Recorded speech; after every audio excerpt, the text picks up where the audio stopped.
Welcome to College Football Roundtable, your source for college football coverage, including major storylines, playoffs, can't miss game previews, and picks each week. Join your hosts, Dan, Rob, and Jordan at the Roundtable for a show unlike anything else. As for Football presents the College Football Roundtable.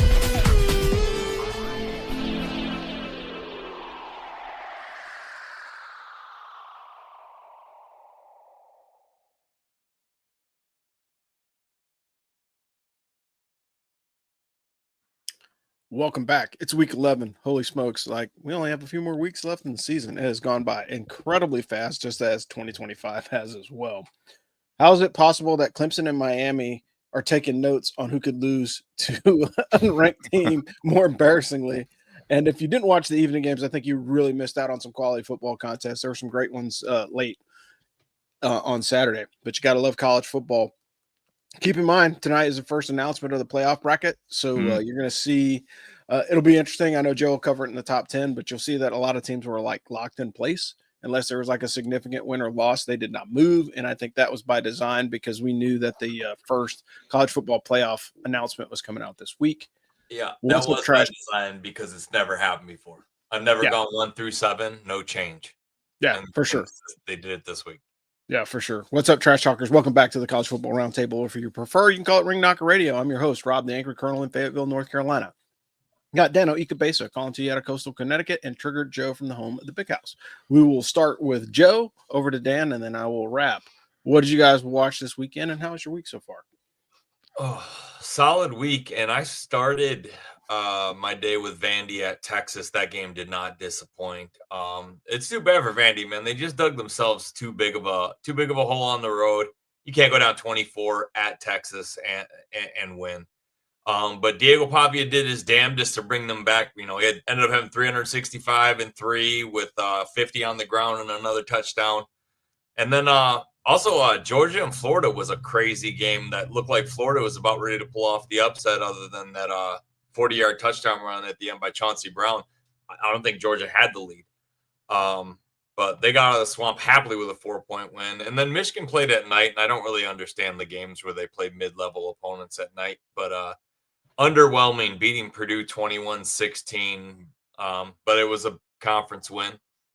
And then, I'll get into the top 10 with Ohio State and Indiana. What Indiana disrespected Maryland 55-10. Oh my goodness. They're making a real case for them being 1 alpha to Ohio State being number 1. But if they win out, they both play. Dan, how about you? I really enjoyed this week of college football. Army won, Navy lost, Air Force lost. That was a good weekend for me. A little concerned with how UTSA looked at home against Tulane this past Thursday. We've always known that the Roadrunners had lots of talent, but they look like they're maybe starting to deliver on the promise of that talent, which freaks me out a little bit, having to play them still. Thought Georgia looked incredible at the end of their game. Florida played a good half, but Georgia finished that game and left a little doubt about which team was better. Tennessee, man, not so much. It's frustrating to be a Vols fan this year because, dude, they just can't get out of their own way. And finally, Central Michigan lost their showdown with Western Michigan. Was sad for Coach Drinkall, but Western Michigan clearly had the better team. So what can you do? I know that is a huge rivalry week up here. I can imagine. Western week is the biggest party week for either school, wherever the home game is. And it's good people. It's just people there to have fun and watch football. But my goodness, do they show out for that game? It's like Michigan State back in the day when both teams were ranked. It doesn't matter what the records are. There's a packed house for that one, no matter where they're at. I don't remember what the records were going into this, but I thought the teams looked pretty even through about 3 quarters. But Western Michigan really kind of put the hammer down in the 4th quarter. They were clearly the better team. They're the best directional school between Central, Eastern, and them this year. Yeah. I think it's Western. Yeah, I would say that. And so for me, I watched Army beat Air Force in a game that almost had me reaching for the Tums. Yeah. I mean, come on, cardiac cadets being what they are. I mean, it's always better when they win, but way too many close games, too close for comfort. Got to see them open up the playbook a little bit more. Had a really goofy formation, a couple long passes. Hey, I'm down with that. And I think the noon slate of games were good, but the evening games were better. Watched Ohio State just completely freaking dismantle. That was shameful. And guess what, Penn State, you got another beating coming this week too, because Indiana's going to put it on you just to make a statement. And if they can score more, Kurt Signetti does not know mercy. Yeah, well, the other part of it is if we can score more points than Ohio State on you, they probably will. That's what he's trying to do too. Yeah, 100%. And then, of course, hats off to Arch Manning. That's the first time he actually looked as advertised this season against Diego Pavia. So, I mean, maybe he's turning the corner. It's a little bit late in the year, but hey, stranger things have happened. And then, watching Georgia play with their food. And then I closed off the night by watching probably one of the best quarterback duels of the day. And that was, believe it or not, it was Haynes King and CJ Bailey. And we'll get into the topic a little bit later today, but that was a great game. And, to watch NC State go blow for blow with Georgia Tech, hey man, there's a good future for that guy. They had a perfect game plan. NC State did. Yeah, they did. And they looked great. And they kind of like Army, they controlled the ball, kept Haynes King off the field. And when he was on the field, he was under pressure because he had to make something happen. Another great quarterback duel in the Carolinas was Mensa and Klubnik. Oh, Duke and Clemson had about 100 points scored. I mean, that was unbelievable. Yeah, I'm not so sure I'm happy about that. But again, is Dabo on the ropes? Or and this is probably a discussion for later. But it's interesting to see what's going on. But speaking of somebody that does get it done every time, you got Jocelyn Bradley. So if you listen to the show at all, you know that we have a sponsor here. If you're PCSing to Fort Bragg, we have the realtor for you. Jocelyn Bradley is a member of the Long Gray Line and the class of 2010 at West Point. She joined the Army as an Army logistics officer where she honed her passion for impacting people's lives. Now, as a dedicated realtor, she brings you the same commitment to help you find your dream home. Jocelyn provides exceptional personalized service to ensure a seamless home buying experience that is tailored to your needs. Beyond Fort Bragg, Jocelyn has an extensive network of trusted veteran realtors that spans the country. So no matter where you're PCSing, you can find somebody that you can trust. Jocelyn makes recommendations at no cost, and she will connect you with a professional of integrity in whatever market you're moving to. As a proud supporter of Bass for Football, Jocelyn is the realtor you can trust to guide you to a home. Reach out today and make your next move effortless. Dano, could you please cover the service academy standings? I would love to. Army is now 4-4, back to 500 for the second time this season after beating Air Force with an outstanding fourth quarter pass and even better kick. The Black Knights have Temple this week. Both Temple and Army have been great at times this season and inconsistent at others. We previewed the living hell out of this contest yesterday in the Army football show. Great show, very long, almost an hour and 10 minutes. Definitely check that one out if you haven't already. Navy is 7-1 after dropping a tough one on the road at North Texas.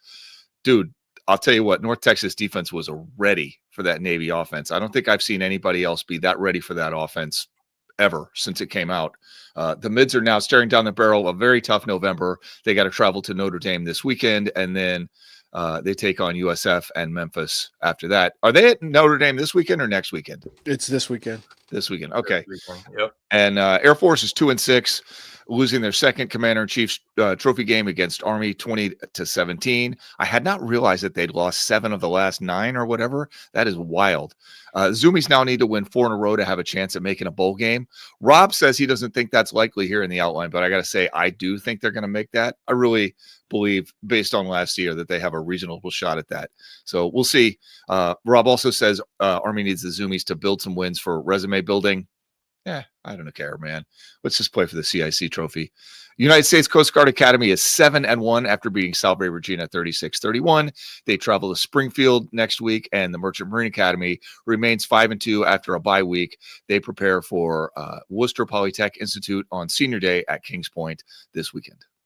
Thanks, Dano. Hey, it's time for weekly awards. So Joe's got something in the hopper. We're going to find out who let everybody down, and then we're going to find out who overachieved this week. But as always, it is now time for Look, it's the Blue Falcon. Over to you, Joe. Unfortunately, we might sound a little redundant this week as I won't be giving out any repeat awards, but it is another head coach. And I think we could all agree this one was coming. But Dabo Swinney, your time has come. What I saw from the Clemson defense on Saturday was nothing short of underperforming talent. And that's probably the most polite assessment you'll get out of it. 46 points to Duke. No other explanation for the preseason rankings and top 10 recruiting class other than you have underperforming talent at Clemson, and it is showing on the field week in and week out. Remember, this is a man who has stayed pretty stubborn and held the bottom line on not changing with the times, and Clemson is being left behind. The job of the head coach is to put the players in the program in a position to succeed. And I feel like Dabo's old school way of doing business has actually put Clemson behind the power curve, and they're failing on the field in front of us. I guarantee you that's not fun for the players, and that's not what they were promised when they were recruited.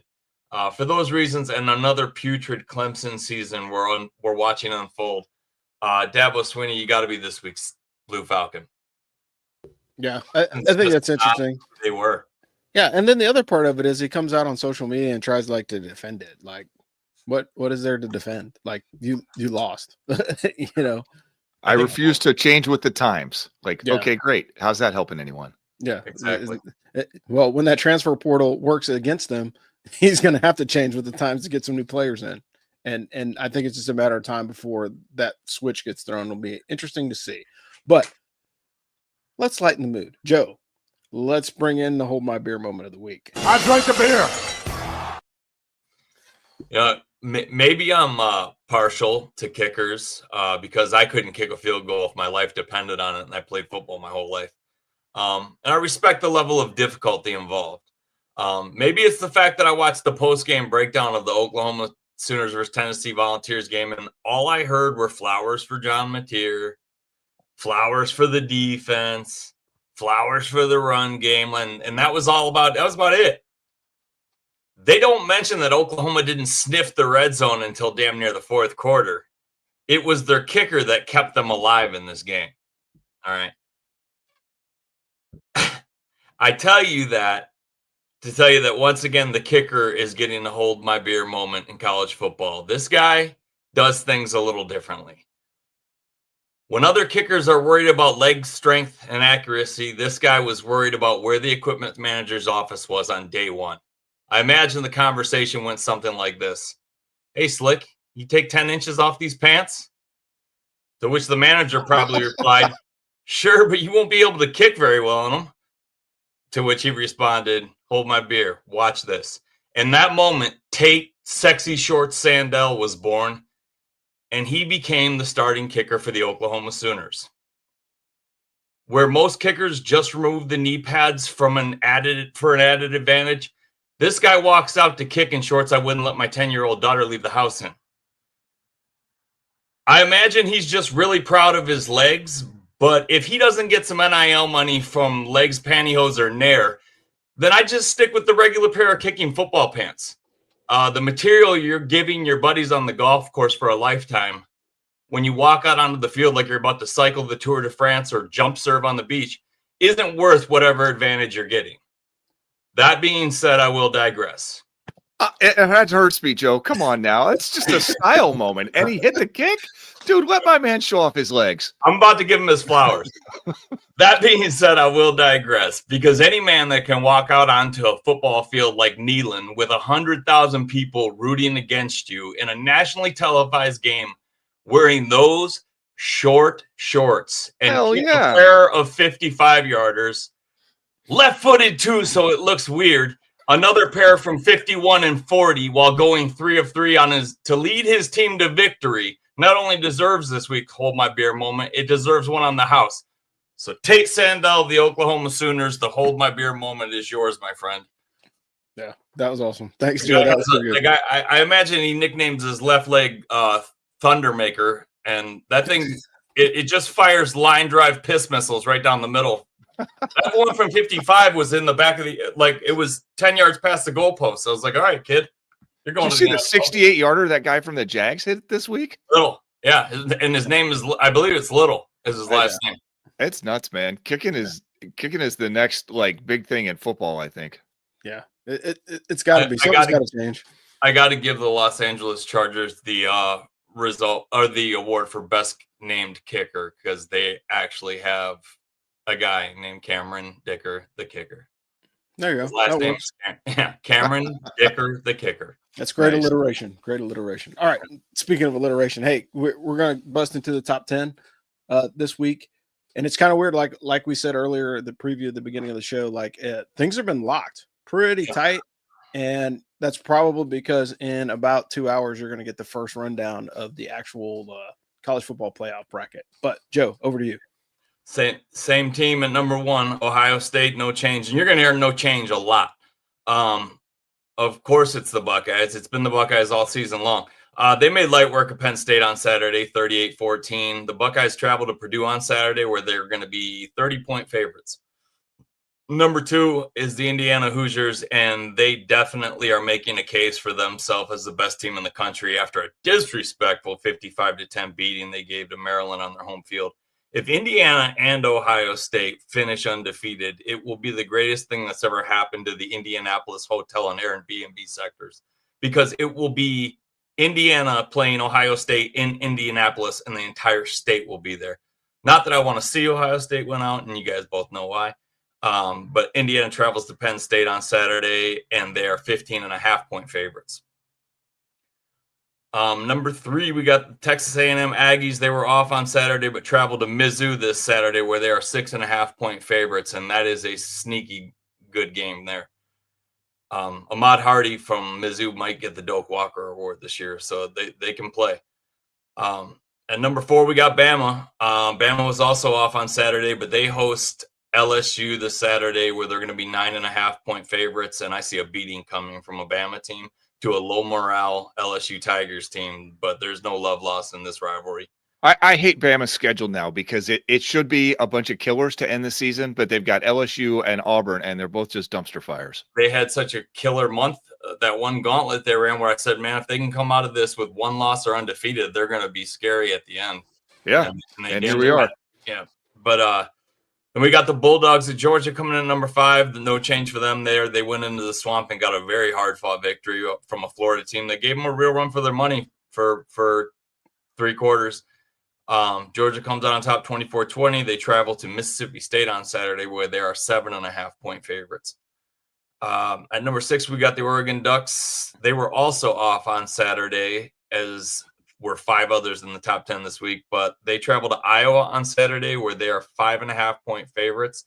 Look out for the scrappy 6-2 Hawkeyes team at home. They love to be home dog season killers. Yep. Cooper DeJean is not a safety. If you know that, if you've ever heard that song, I'm sorry, I had to do it.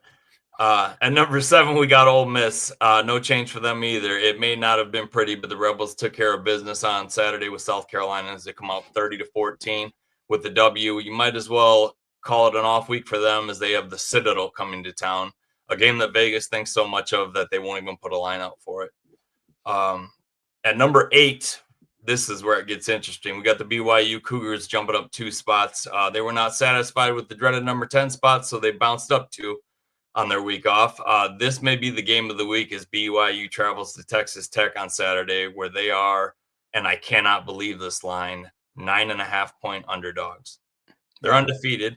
See me for more in my picks on that one. At 9, team we just mentioned, the Red Raiders of Texas Tech, their ears must be ringing as BYU jumps up two spots. Texas, hold my beer, and jumps up 4 after smashing a very hot Kansas State team on their home field 43-20. As previously stated, they're going to have BYU coming to town, and they are 9.5-point favorites. At number 10, we got Notre Dame jumping up 2 spots and back into the top 10. Just when you think you've gotten rid of the Irish, they go on the road and get a serviceable win over a serviceable team and are back in the top 10. They won at Boston College 25-10. The Irish will host Navy on Saturday, where they are 26.5-point favorites. All I can say is if you know a sports book that takes touchdown props on Jeremiah Love, put $50 on him to score 2. And you're welcome. Because that dude's a touchdown machine. He's going to score a lot on Navy. Yeah. All right, so moving on to the top 25 losses. We're at 53, and we got 5 weeks left in the season. I think we're going to be around 70 if it keeps up correctly with these ranked on ranked matchups going towards the end.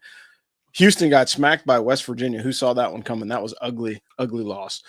SMU handled their business, but they handed Miami their second loss in overtime. Like, is Mario Cristobal in the bubble as well? Texas beat Vandy 34-31 in Arch Manning's best performance of the season. NC State upset Georgia Tech. Both Haynes King and CJ Bailey looked great in that game. Like, you can't be upset in a loss like that if your quarterback plays that well. Sure. And then Oklahoma took out Oklahoma State, upset Tennessee 33-27. Like, what is going on in Tennessee? This is just sad. Anyway, let's move on to the most inspiring performance by a team or individual that you have watched this season. We'll start with Joe, go over to Dan, and then I will wrap. I'm going to make mine kind of short and sweet, but the Memphis game against Arkansas earlier this year was such a big win at the time of the season. Now, Arkansas hasn't panned out but they play in the SEC.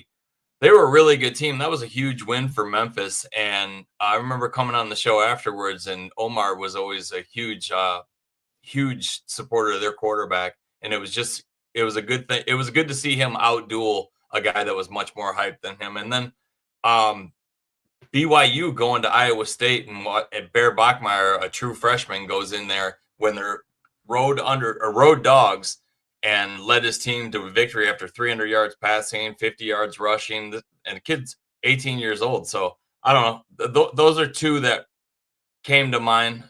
I'm hoping for one from my favorite freshman quarterback, Bryce Underwood, but that's going to have to come in the last game of the season. Yeah, makes sense. Dan, how about you? So I've got 3, and with apologies, one of them is Army beating K-State. But what a gutsy win.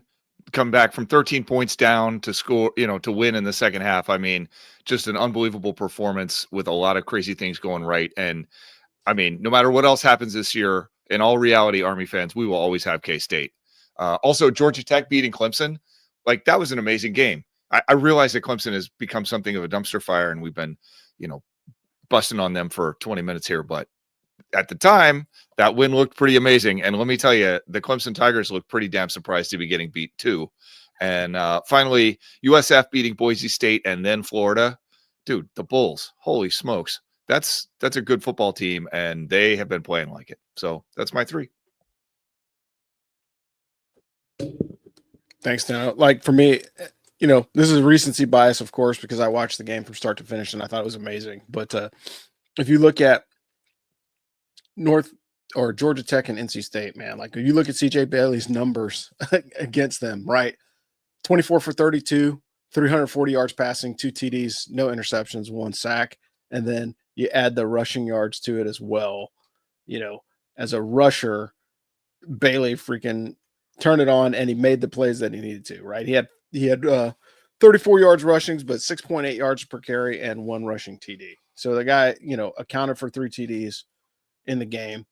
And Haynes King, 408 yards passing, 2 touchdowns, 1 pick, and then he had another 100 yards rushing and 2 rushing touchdowns. And they lost. That's gross. That's high. If you're a sports writer, we call that a Heisman level performance, which it absolutely was, and it was still in a losing effort, which is incredible. That shows you how switched on NC State was in that game. If you haven't watched it, at least go back and check out the highlights, because you're going, holy cow, when are they going to stop either one of these quarterbacks? Because both of these dudes are monsters. 500 yards for Haynes King in a game. That's one game. There's some guys that won't get 500 yards in the season. He's been hanging video game stats this year. And in the games where he throws for 280, he runs for 100. Yeah, it's gross. If he's not on the top of your Heisman list, you're not watching college football. I mean, that's just the bottom line. The dude had put in 500 yards, total as a passer and a rusher. But very inspirational performance. But all that being said, that's kind of Haynes King on a daily basis, right? Every time he plays, he's like that. And so it'll be interesting to see how they bounce back and what the committee looks like after they take a look at that tape. Because I think the way that CJ Bailey played and the way that NC State played, they would have beat anybody in the ACC last Saturday night.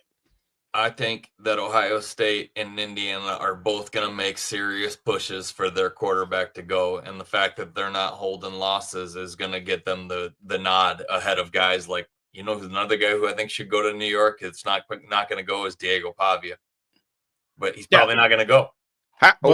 That's a guy who's about to lead his team to the college football playoff. I mean, they have a very real chance of going from Vanderbilt. I know, but usually a loss is what's a disqualifier. It's not in my mind. It's just the way they do it in New York. I disagree completely. I think that what Diego Pavia and Haynes King have done have been the absolute story of the year in college football. Well, I think the other has a real argument as well. That kid's hanging some video game numbers.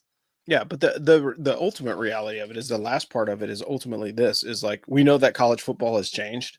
So you can't expect an undefeated team to go into the playoff and win the national championship. Like it's probably not going to happen, and if it does, that's probably more the exception than the rule. Cause I guarantee you we're going to have at least half of the teams in the 12-team playoff that have at least one loss, right? This is going to happen. It's statistical. Like, look, you can't put 12 teams in. Your conference championships are not all your conference champions are not going to make it in unscathed.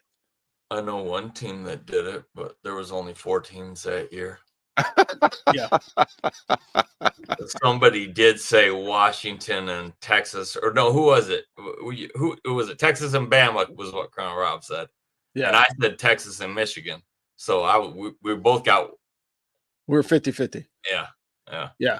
But I mean, at the end of the day, I think that's one of the things that we're going to see in the 12-team playoff. I don't think now with the new format, particularly the way where they've expanded it to make sure that you get group of 5 representation. Like, I think your at-large guys are going to have at least 1 or 2 losses, and maybe your power 4, group of 4, or group of 5 champion may have a loss or 2 going into the playoff as well. Does every group of 5 team not have a loss? Is there an undefeated group of 5 team remaining? I mean, your candidates are UNLV. They've taken a loss. Yeah. Everybody in the American has a loss. Yeah. So there's no one from the group of 5 that doesn't have a loss. Right. I mean, everybody in the American has a conference loss, which is actually nuts. Yeah. That's bonkers that happens. But again, parity in college football. Yeah, for sure. The tides are shifting. And speaking of shifting tides, we know somebody that can get you a good deal regardless of how the interest rates are shifting. Good Lord. Moving on. Dano, could you do the next week? Friends, this show is sponsored by Craig Oxane. He is a mortgage broker and an area sales rep for the Money Store. Craig is a West Point member of the West Point class of 1994. He's a veteran, obviously licensed to lend in all 50 states, based out of the great city of Chicago. He is one of the most successful VA lenders in the country. Friends, Craig is going to offer you super competitive rates, get you the best deal he possibly can. And he is also going to absolutely give you 5-star service. Everybody that has worked with Craig just raves about the level of service. And that matters because, guys, the mortgage process is super confusing. Interest rates bouncing all over the place. You're trying to get your house appraised, trying to get this, trying to get that. You're about to sign 2 inches of paperwork. I promise you, sign your life away. They're going to take your firstborn. You want to deal with somebody as you're dealing with all this stuff who cares about you. Not a call center, not a random big box bank or a mindless website, but a guy you can call on the phone with questions. This is how the West Point Network functions, right? Craig is helping us stay in business here at Ask for Football, and we are trying to help you get the best deal on a mortgage that we possibly can by introducing you to the very man that you need to meet. Plus, Craig does not charge lending fees for veterans. That is a monster savings, like $1,300. Guys, $1,300. Get that money. So Craig Oxane, area sales manager at the Money Store. Check him out. Links on our website, or you can just Google it. I don't think you're going to spell that right. Go to askforfootball.com, and Craig's got a business card, and so does Jocelyn. You'd be talking to them a couple of hours. It's pretty easy. Thanks, Dano.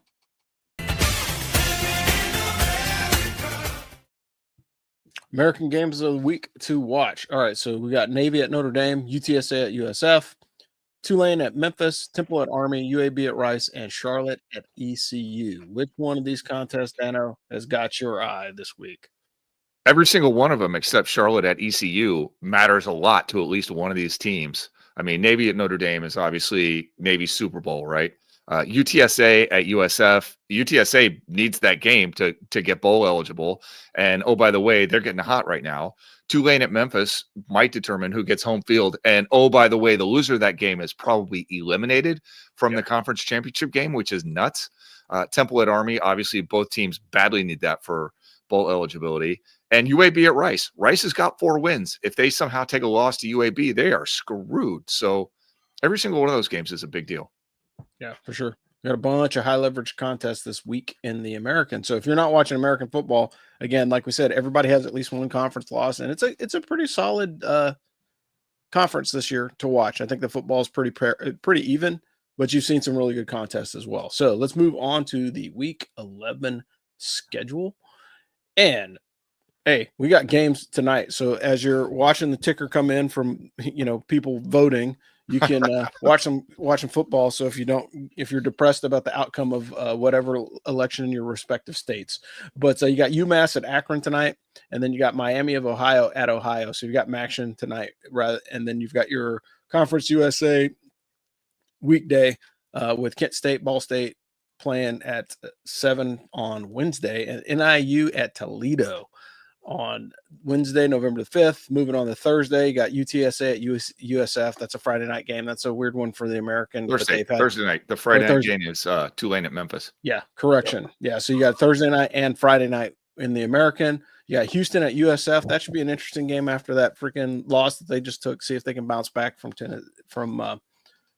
WVU. Tulane at Memphis. I think that one's going to be an interesting game. Tulane's not ranked. Memphis is number 22.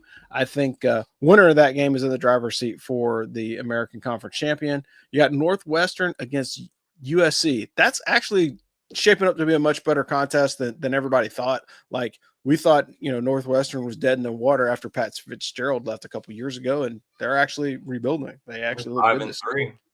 Yeah, 5-3. I mean, I think that would be a pretty sweet win for them to go bowl eligible and sock Lincoln Riley in his punchable face. So I'm down with that. Come on, Northwestern. Right. So moving on to Saturday, early kicks. You got JMU at Marshall. You've got SMU at Boston College. And then you've got Temple at Army, all kicking at noon. BYU at Texas Tech. I think that's the featured matchup at 12 o'clock, even though, if you want to see a dead body, Indiana takes on Penn State on Fox at noon. You got Georgia and Mississippi State. I don't know. That might be parity. That's a toss-up, but the ranked Georgia's going to wreck those guys. Come on. But the ranked on ranked matchup, you got to give them the nod. Again, if you want to see another dead body, go to SEC Network and watch the Citadel try and score on Ole Miss. You've got UAB at Rice. Tulsa at FAU this is a 3 o'clock block. So you've got Tulsa at FAU in the American. You've got Iowa State at TCU. That should be a decent game. That's another guy that kind of fell off. Good quarterback that's kind of not getting recognized anymore. Old Rocco Becht. I mean, he had a good season going early, and then it kind of just fell off. You got Kansas at Arizona at 3:30 on ESPN2. Syracuse at Miami. Hey, man, like, based off of the way that Miami's played last week, they might be in trouble. It will be interesting to see. Duke at UConn, much more interesting as a basketball contest, but we'll watch the football game as well. Then you got Texas A&M at Missouri. I think that's going to be one of the best football games of the weekend. See if that will go. If not, we'll see what happens. Then you got Oregon at Iowa. Hey, man, like, look, you play at Iowa in a late afternoon kick. That means the second half is going to be dark. And then when they're going to do the freaking wave at the Children's Hospital, people get all up in their feelings. And then 38 degrees and the wind's blowing and you're not in Oregon anymore. Yeah, it's gonna be interesting times at that one. I think that will be a good game to watch in the afternoon. Auburn at Vandy. I mean, yeah, gross. Didn't Hugh Freeze get fired? Yes. I mean, like, yes. Clearly that's the indication of how well their season is going. You got Air Force and San Jose State kicking at 6. That's a really interesting game. Yeah. Yeah. San Jose State is they're tough. They're scrappy now. Yeah. Scrappier teams. Then you got Florida State at Clemson. Like, we would have cared about this earlier in the season when both of those teams had both records, but now we don't really care. Wake Forest at Virginia. Virginia is quietly keeping a decent season in the ACC. Like, nobody's just paying attention to them, like, because they dropped that one. Yeah. But they still have a chance to make impact. LSU at Alabama, nobody cares. Navy at Notre Dame. That's 7:30 at Peacock. Hopefully the mids get out of there injury free. Because that's the best. Are we hoping for that? Yeah, I guess you never hope for injuries. Yeah, you don't hope for injuries, but like typically you get nicked up in those games, and that's just that's going to be interesting to see. And I think I think the same game parlay for Jeremiah Love is it's going to be 2 touchdowns and a half because I don't think he's going to be playing in the second half, to be honest. Yeah. Two touchdowns and 150 all-purpose yards. Yeah, you've got. He's. I'd love to see him in a Lions uniform. The dude's a real deal, man. Yeah, for sure. All right, moving on to the late night kicks. These start at 9. You got Nebraska at UCLA, UNLV at Colorado State, and the wrap for the evening again is Sam Houston at Oregon State. But it's at 10 o'clock on the CW, so things are getting a little bit better for the left coast. Like they can go to bed a little bit earlier rather than staying up until 2 o'clock in the morning. And you got San Diego State at Hawaii, but that's on Spectrum. I don't even know who has Spectrum streaming for sports anyway. But without any further ado, let's move on to our weekly locks. All right, Dano, what you got? Dude, I went 0-3 last week. I really, really thought I was starting to turn the corner, and then I just got plowed under. UTSA scored almost 55 by themselves, destroying my under pick on that game. UNC beat Syracuse outright. I guess the Tar Heels have turned it around. And like we said, North Texas' defense came up big against Navy, forcing 3 turnovers and destroying my over pick. Everybody in the world thought that game was going over. It did not get close. Yeah. So this week, I can't believe I'm saying this, but Stanford at North Carolina -7.5. I am really picking the Tar Heels. Can't believe it, but yeah, Stanford is not good. Air Force +3.5 at San Jose State. I feel like we talked about this, right? I mean, I believe in that zoomy second half turnaround. I believe that that's a real thing. That's definitely a young team, so that I expect them to continue to get better. And finally, UAB at Rice under 53.5. Neither of those teams really have much offense. Rice actively has some defense, and UAB now runs way more than they did under Trent Dilfer. So I really think that's going to be kind of a short game. Yeah, that's good. Makes sense. Joe, how about you? Dude, it was contagious. I went from 3-0 to 0-3. So yeah, we'll talk about coming back down to earth. Oklahoma's kicker beating Tennessee. Minnesota killed me with the hook. They won by 3. I had a -3.5. And then Wake Forest never got off the bus in Tallahassee. That's behind us, and it will not happen again, as I have 7 very confident picks. Unfortunately, Dano said not on my watch and took 4 of them before I could get in the door. So these are my 3 favorites. I am your editor. That's my job. Yeah. First of all, BYU has a 0 in the loss category, and they're 9.5-point dogs to Texas Tech. I disagree. Even if they lose, I think they keep it within a touchdown. This is going to be a really good game. So I got BYU +9.5. Second, I really do think that Memphis knows they need to make a statement and win this game convincingly, and I think they do. I think they win by 10. I've just seen Tulane's too unpredictable. They are turnover prone, and I think Memphis's quarterback is going to be the reason why they don't lose a conference game on his watch. And so I got them winning 37-27. And then Indiana, I'm buying. They're -15.5. They just won by 45 on the road. They don't slow their offense down for anybody. I think they can beat Penn State by 17 points with their eyes closed. So give me Indiana -15.5. I think they win 45-21. Yeah, that's fair. I think that's going to be a beating. Like Cignetti will throw 70 on. Like he's going to hang 70 on them just to make a point. All right, so I went 3-0 last week. I had to relook at everything because I thought I missed with Vandy at Texas, but I had 2.5 in, so I covered it by a hook, y'all. But Kennesaw State to cover 9.5 against UTEP, or -9.5 against UTEP. I had Buffalo to cover 2.5 against +2.5 against Bowling Green. They won outright, and then Vandy lost by 3. This week, take Indiana to cover 14.5 against Penn State. I think that's easy money. I mean, like you're fooling yourself if you don't think that they're going to crush that. I'm going to take Syracuse to cover 28.5. Yeah, I don't know where that. I was almost there. There. I have no idea where that line came from. Like if this would have been Miami earlier in the season, that line makes sense. Miami after last week, their offense is they're lost. Yeah, it's emaciated. Like they only scored 20 points last week. You know, they're gonna double up on a team that's gonna score because Syracuse is, not known for not having offense. I mean, they've Yeah. scored some points this season, so I think 28.5 is just a bit too much. And then this one's like my sleeper pick. And I'm saying this because Louisville is quietly having the best season since Lamar Jackson won the Heisman.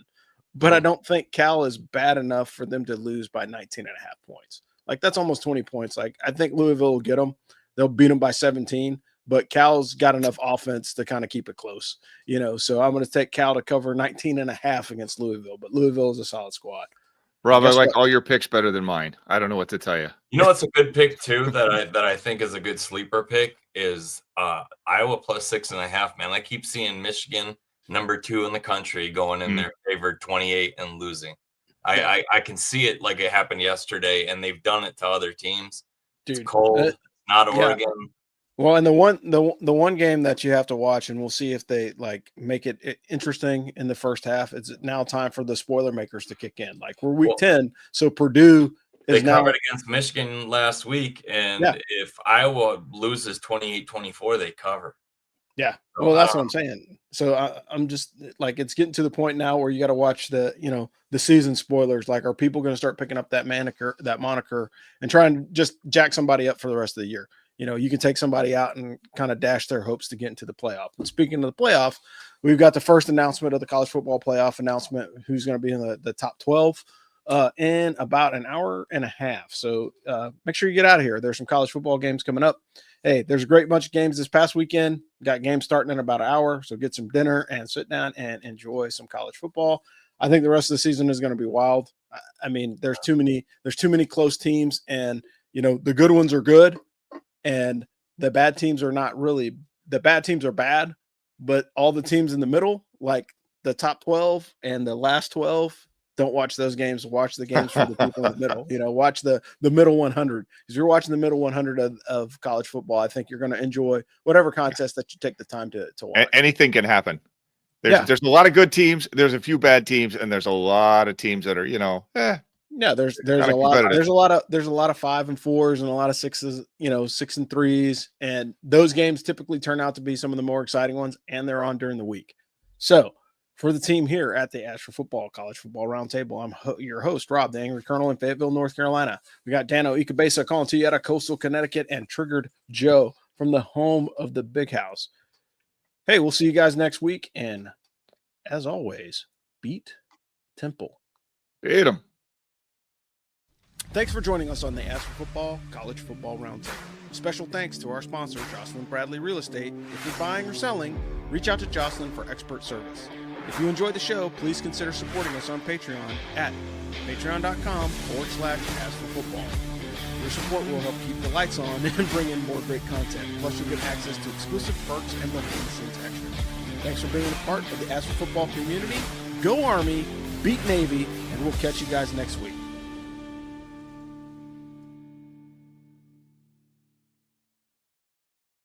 Good show.